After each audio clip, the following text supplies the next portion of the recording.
Olá, queridos. A paz do Senhor Jesus, tudo bem com vocês? Aqui é o pastor Leandro. Para mim é um privilégio mais uma vez estar junto com todos para falar acerca da palavra de Deus, de assuntos relacionados à Bíblia Sagrada. Desta feita para lecionar a lição de número 2, que tem por título Saulo de Tarso, o Perseguidor. Estou trabalhando nesse quarto trimestre de 2021, a lição bíblica da CPAD que trata sobre o apóstolo Paulo, lições da vida e ministério do apóstolo dos gentios para a Igreja de Cristo. Quero convidar você a mergulhar comigo em mais uma aula, mas antes quero te pedir, caso você não seja inscrito no canal, que você se inscreva, ative o sininho das notificações, deixe o seu like ou dislike, faça seus comentários. Você vai estar sendo informado sobre todas as postagens feitas no canal e, além disso, vai estar contribuindo sobremaneira para a expansão desta ferramenta que é a que eu utilizo para propagar o Evangelho de Cristo. Vem comigo, será muito proveitoso para a glória de Deus. Como de praxe, irei projetar na tela a imagem da lição para que você possa acompanhar em loco. Peço também que você esteja com o seu exemplar bíblico em mãos para acompanhar as referências que serão citadas. Isso vai auxiliar sobremaneira o teu aprendizado. Vem comigo.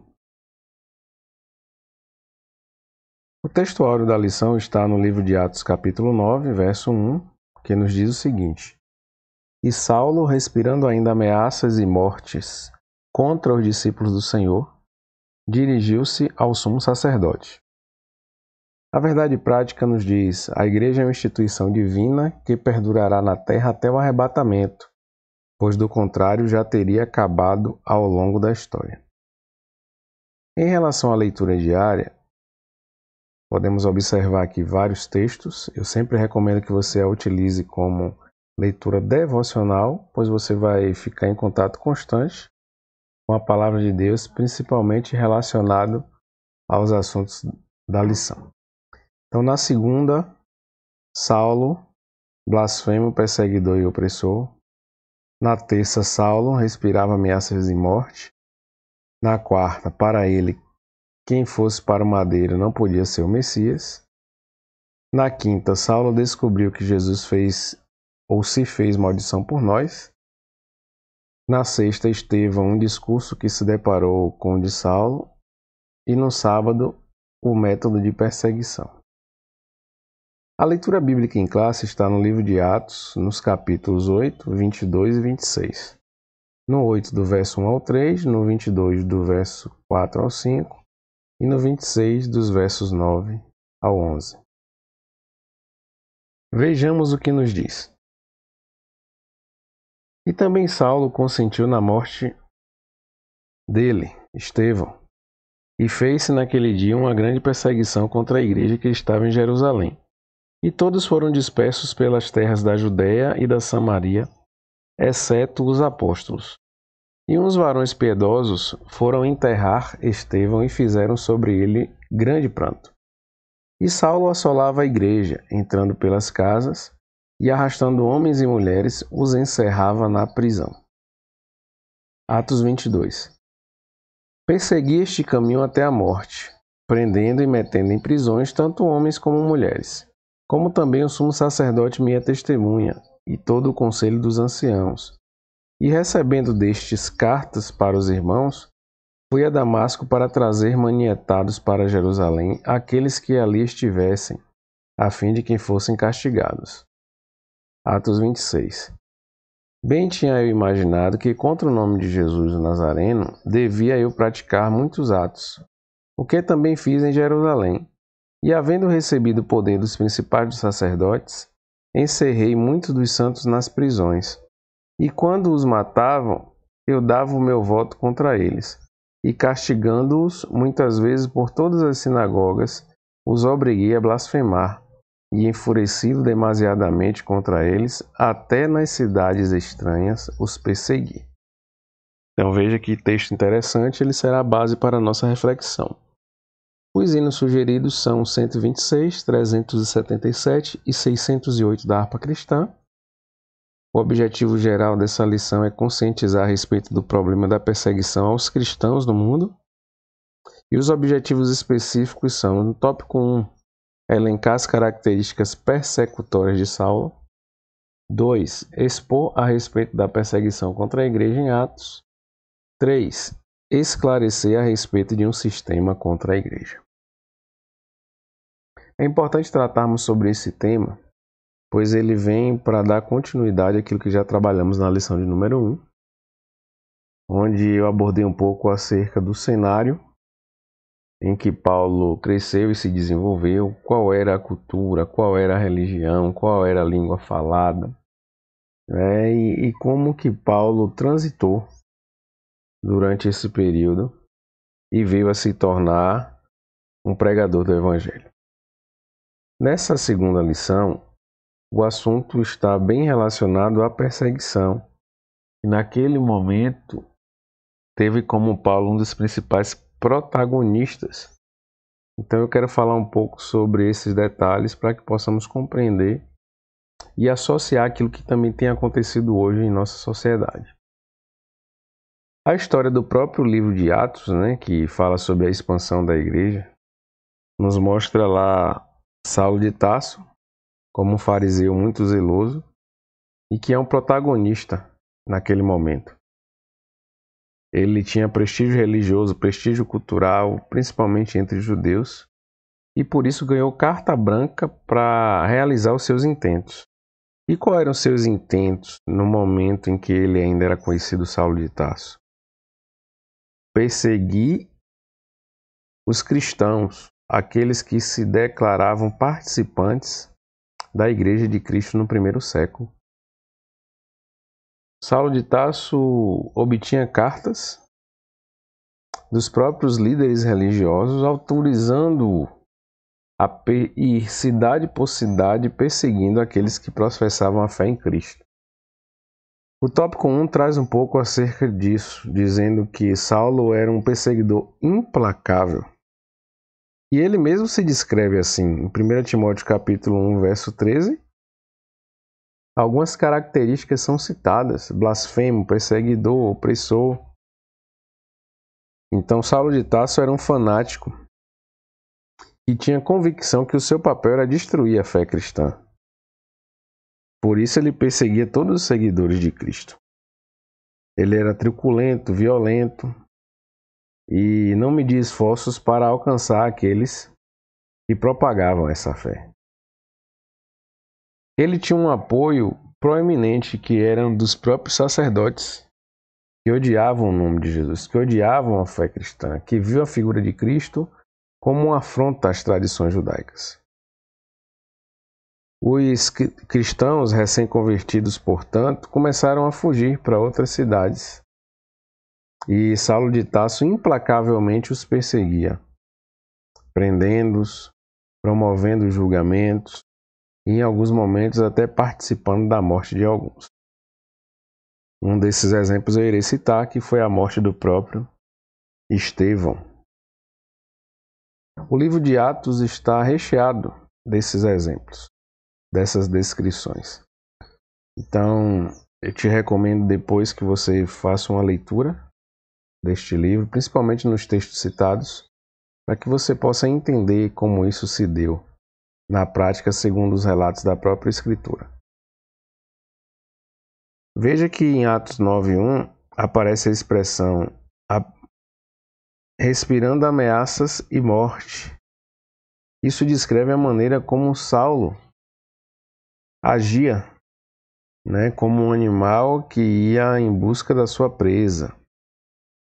Em Atos 9:21, ele era visto como um exterminador, pois conduzia os cristãos às prisões, permitindo que eles fossem açoitados.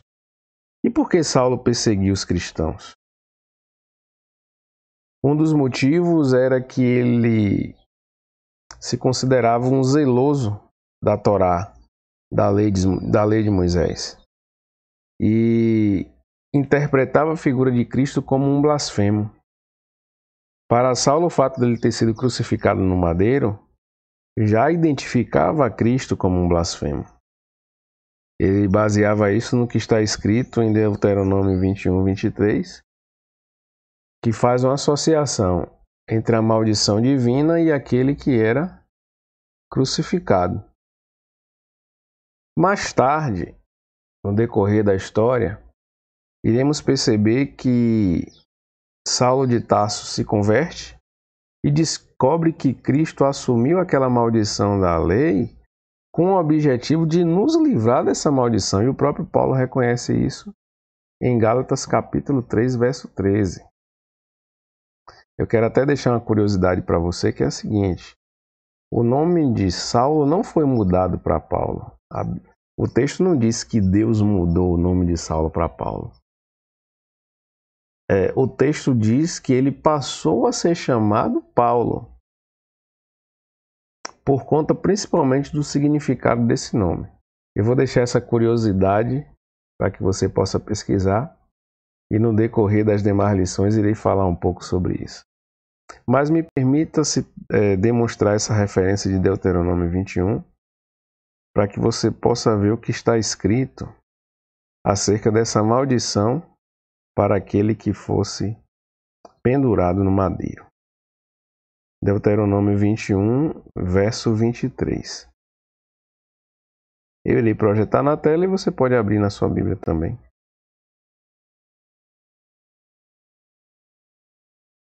Eu uso aqui duas versões, a Nova Versão Internacional e a Almeida Revista Atualizada, porque é sempre importante nós compararmos as traduções para observarmos algumas palavras, alguns termos, algumas expressões que trazem um significado mais claro.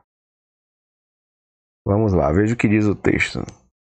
Não deixe o corpo no madeiro durante a noite, enterrem-no naquele mesmo dia, porque qualquer que for pendurado no madeiro está debaixo da maldição de Deus. Não contamine a terra que o Senhor, o seu Deus, lhes dá por herança.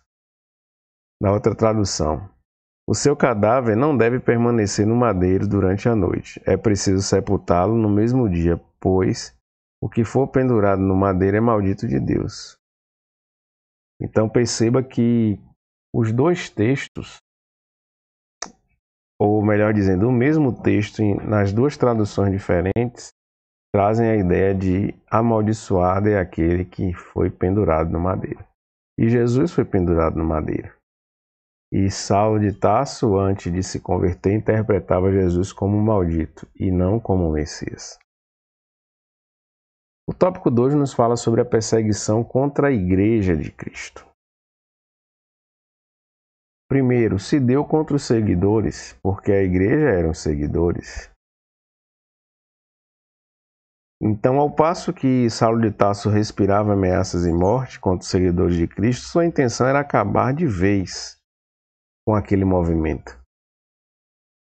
Ele atingiu pessoas que representavam o próprio Cristo, dentre os quais Estevão. E quem era Estevão? Considerado um mártir do Evangelho. Enquanto que Saulo era um erudito que chamava atenção por dominar vários idiomas que caracterizavam-se pela cultura judaica e a greco-romana, Estevão era um erudito do judaísmo, com uma grande capacidade do espírito para controlar ideias contrárias aos ensinos de Jesus. A gente pode perceber isso em Atos 6, do 9 ao 10, Atos 7, 2 ao 53. Ele era um homem cheio do Espírito Santo e conhecia a história do seu povo, conhecia a teologia do seu povo. E por isso ele apontava ao próprio Jesus como o clímax da revelação de Deus para a humanidade. No entanto, Saulo de Tarso não se conformava com aquilo.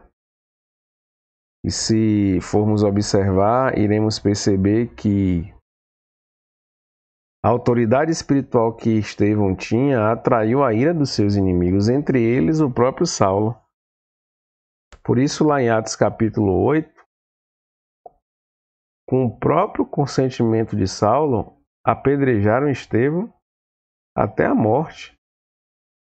Então, em Atos 7 fala sobre apedrejamento, enquanto que no 8:1 fala sobre a participação de Saulo naquele momento de terror Só que a morte de Estevão naquele momento, ao invés de enfraquecer o movimento, fez com que a mensagem do Evangelho de Cristo se potencializasse. Estevão foi aquele que, mesmo sendo apedrejado, pediu para que o Senhor nos imputasse tal pecado àquelas pessoas, porque não sabiam o que estavam fazendo. E ainda teve uma visão dos céus no momento da sua morte, em que estava sendo ali apedrejado. Se trouxermos para o cenário atual, iremos perceber que existe uma intolerância religiosa e política contra a igreja. Muitas autoridades políticas, principalmente por conta da guerra pelos votos, então candidatos que estão afastados, distante de qualquer tipo de religião, eles se opõem à participação de religiosos ou de pessoas que têm trânsito em religião na política, porque sabem que a religião tem uma força muito grande, principalmente de atrair adeptos, de concentrar pessoas num só propósito. E isso gera muitas rivalidades. Um outro aspecto é a intolerância por parte de pessoas que não suportam a presença de determinadas religiões em determinados segmentos. E fica aquela queda de braço: a minha religião é melhor, a minha religião é maior, a minha religião é que deve prevalecer. Todo esse tipo de intolerância, ela respinga sobre a figura da igreja. E se formos falar ainda no âmbito espiritual, isso se torna ainda mais forte, porque a Bíblia diz que o mundo jaz no maligno, ou seja, vivemos num sistema que é dominado pelo mal. Dominado vale colocar aspas e fazer uma observação. Entretanto, há limites, principalmente em relação ao povo de Deus, ao povo que foi comprado por Jesus. Porque o diabo, ele não tem poder sobre nós. Ele tem poder sobre o sistema, porque o sistema é maligno. Mas sobre a vida do cristão, quem tem poder é Cristo.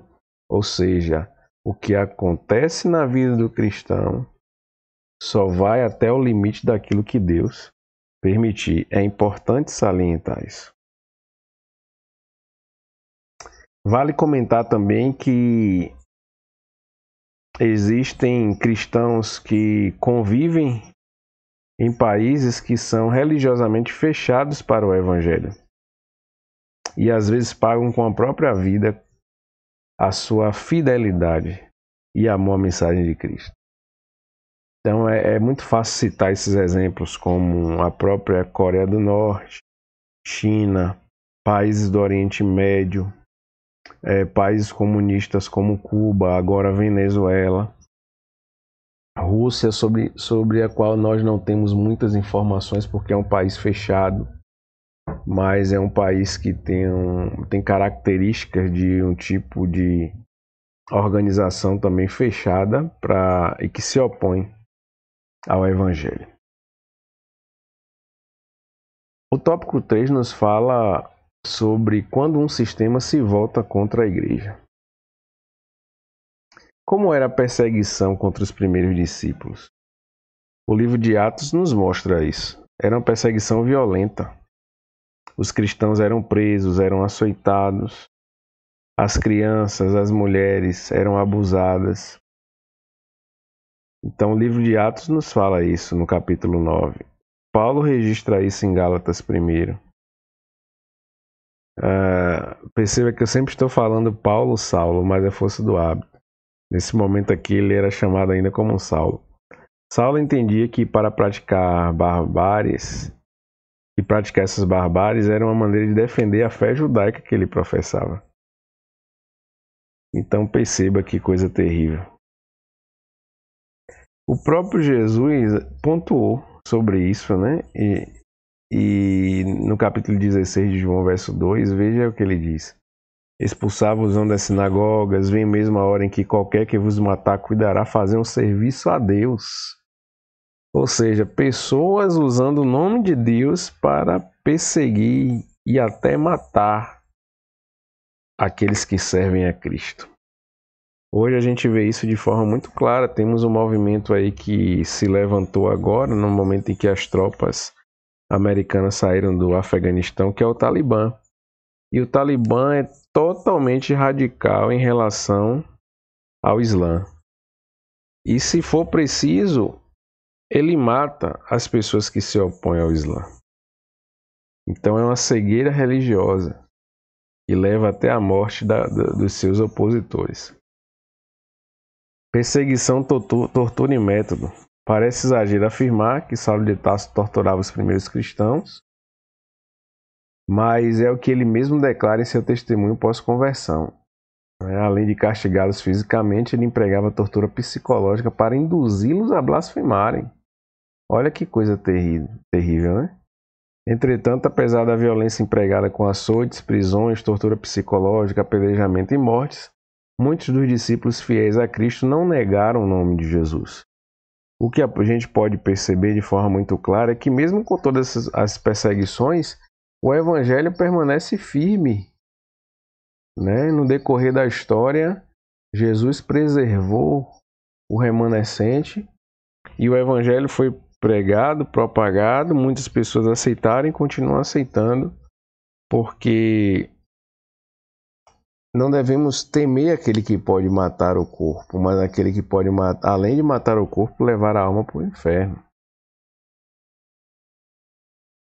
Para encerrar, cabe salientar um aspecto muito importante, que é a perseguição aos pentecostais.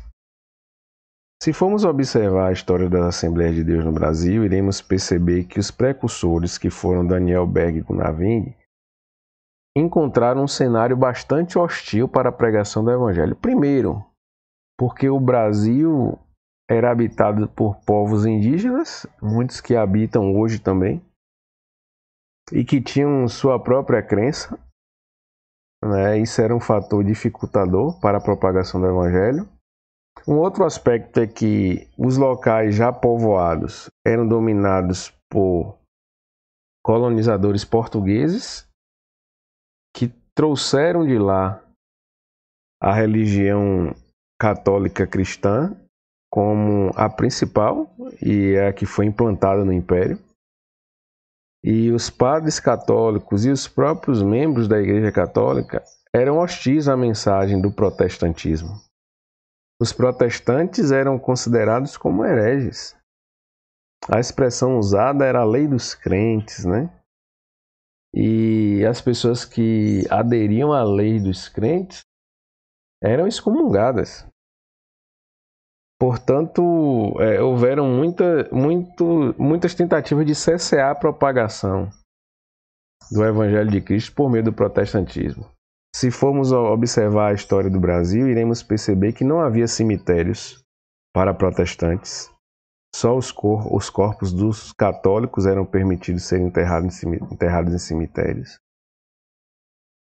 Um outro aspecto importante alguns atos da vida civil só eram permitidos a quem fazia parte da Igreja Católica. Por exemplo, os próprios casamentos, a partir do momento que foram instituídos, eram feitos nas igrejas católicas. Então, tudo isso era uma maneira de tentar cercear a propagação do Evangelho no viés protestante. E ao olharmos para o passado, devemos nos conscientizar hoje, no presente, de que tudo isso custou um alto preço e que essa perseguição ainda vem ocorrendo hoje. Se nós que vivemos no Brasil e gozamos pela Constituição Federal de liberdade de culto, uma vez que o Estado é laico, podemos perceber em algumas atitudes veladas que o Evangelho de Cristo ainda é discriminado. E quando olhamos para outros países cuja Constituição, cujo regime é fechado para a propagação do Evangelho, aí podemos perceber de fato a perseguição explícita, onde há mesmo assassinatos, onde há queimas, onde há mortes, onde há demolição de igrejas. Tudo isso é evidente e notório. A mídia global, a mídia geral, a mídia comum, ela não propaga com força esse tipo de acontecimento. Mas nós temos acesso, principalmente através de redes sociais, principalmente através de sites especializados, principalmente através de grupos como, por exemplo, Missões Portas Abertas, que falam sobre os cristãos que vivem nos países onde há perseguição. Então, se acessarmos o site do Missões Portas Abertas, se adquirirmos os seus materiais, se tivermos acesso às suas correspondências e suas postagens, iremos perceber o quanto os cristãos são perseguidos no mundo. Então, isso foi uma coisa que aconteceu desde o princípio do Evangelho, que está registrado lá em Atos, e que vem se perpetuando e que irá continuar até a volta de Jesus. Portanto, nós, enquanto aguardamos a vinda de Cristo, precisamos nos blindar, precisamos orar em favor dos nossos irmãos, precisamos combater essa perseguição, não nos acomodar em detrimento das forças inimigas, das forças contrárias. Precisamos continuar pregando e propagando o Evangelho. Foi isso que Paulo fez após se converter, após entender que Cristo seria a partir de então a razão do seu sofrimento. Vale pontuar o que o autor coloca na conclusão, que se a igreja fosse uma mera organização humana já teria acabado, é verdade. Mas é uma instituição divina, edificada pelo próprio Cristo, e por isso a igreja subsiste ao longo dos séculos e continuará a subsistir até a vinda gloriosa de Jesus para arrebatá-la. A igreja, portanto, é de Jesus.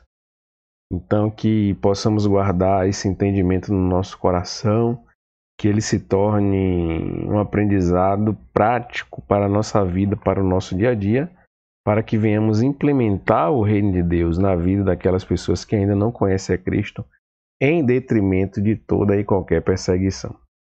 Que Deus te abençoe, que você guarde essa mensagem, que ela possa gerar frutos na tua vida e que você seja mais do que vencedor em Cristo Jesus. Se você deseja ser um colaborador do canal, na descrição do vídeo tem todas as informações, tem aí também um QR Code que direciona para uma conta bancária. Seja um investidor, um semeador da obra de Deus. Que Deus te abençoe, foi um prazer estar com você mais uma vez, aguardo você para a próxima lição. Um grande abraço.